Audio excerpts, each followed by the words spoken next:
The internet has been a big hit with computer enthusiasts. Some 50 million people around the world use email.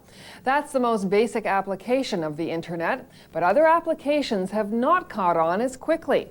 In fact, barely 2% of businesses use the internet for business applications, such as marketing, sales, communication with distributors and customers, and the list goes on. Jim Carroll is a co-author of 2 books on the internet, and he's with Ron. Jim Carroll, if the internet held the key to all kinds of opportunities for businesses that we've heard, we've been told many times, why are so few businesses using it? Well, I think the problem so far is, I mean, the internet's been built by a lot of brilliant people, a lot of brilliant computer techies. They've done some amazing stuff with the technology, but what's been missing is the business strategist, the business executive, the thinker, the person who identifies the business purpose behind use of the internet hasn't really been involved. I'm only seeing that beginning to occur in the last 2 or 3 months. I have the impression from a lot of the things that I see when I am guided through the internet, I don't surf myself, by friends, that it is still largely a kind of a hobby operation. Well, it's a new thing. It's an evolving technology. There's still a very big element of wow that is occurring there. It's still very much an element of isn't this neat? Isn't this cool? Look what we can do.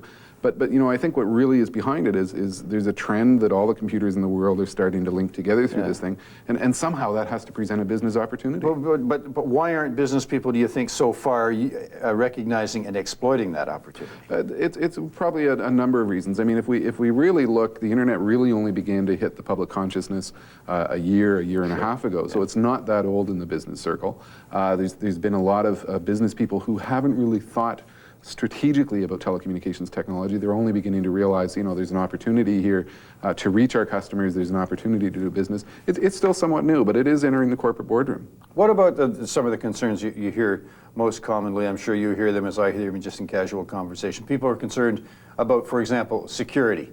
They start putting corporate information out on the internet, or they start trying to do business with customers or take orders, and somebody's going to know what they're doing. Yeah, there have been security issues with the internet, but what is happening now is a lot of serious venture capital, a lot of serious investment dollars are flowing into anything internet related.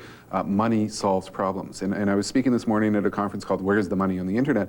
And we had several companies there who have solved the security problems. In what way? Technical solutions. There's one company called Netscape Communications and Teresa Systems, and they both provide for secure, what we call secure encrypted credit card transactions through the internet. Another company called Trusted Information Systems, that if you link your computer network to the internet, you'll be secure to the highest reasonable degree possible. The technology's solving the problems. Many other critics have also complained, and a lot of business people who are on the net have complained to you that there's an awful lot of garbage on there. There's a lot of useless inquiries or a lot of useless information. You have to plow through a lot of nonsense to find the 4 or 5 nuggets. There is, and there will always be. And I sort of argue the same thing about TV. There's a lot of garbage. There's a lot of nuggets, such as this show.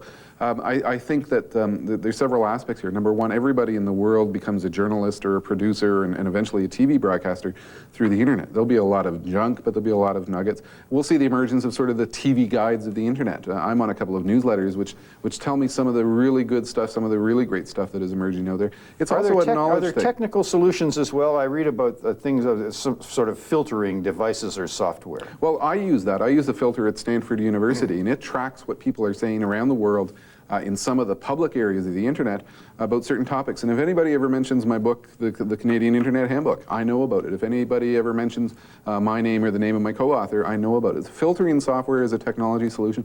I think there's also sort of the educational aspect. It takes time to learn how to use computer networks. This is like learning how to go to the library all over again and learning how to do research all over again. And as we do more of it, we'll get better at it. A lot of people, a lot of managers are also concerned that if everybody in the office has the capability of logging on to the net, they're going to spend an awful lot of time visiting their favorite hobby sites or getting the latest news about a sport that they follow or playing computer games and not working. The productivity paradox. When Microsoft Windows first came out, they had this little solitaire game in there, and people were worried that their employees were going to sit and play solitaire all day. I think we need to be real about it. We're becoming a world in which is becoming wired. If an employee is going to waste time and not do their job, we'll pick that up in the annual monthly employee evaluation. It's a cultural thing. Companies can't be scared of the future. they have to deal with it. And the employee productivity issue is one of the aspects. There's good and valid reasons to put employees on the internet, and we need to learn to help them deal with that. Okay, Jim Carroll, in our last minute or so, then let's talk the real world right now. What are the what kinds of businesses are really using the internet, are really doing business on the net these days? High-tech companies have been very successful. The computer industry has been very successful. I just came from giving a keynote to the Canadian Broadcast Executives Association, and I think that the TV entertainment industry is starting to enjoy some success. If you look at the movie listings in the newspaper, all of the movies are starting to list World Wide Web addresses.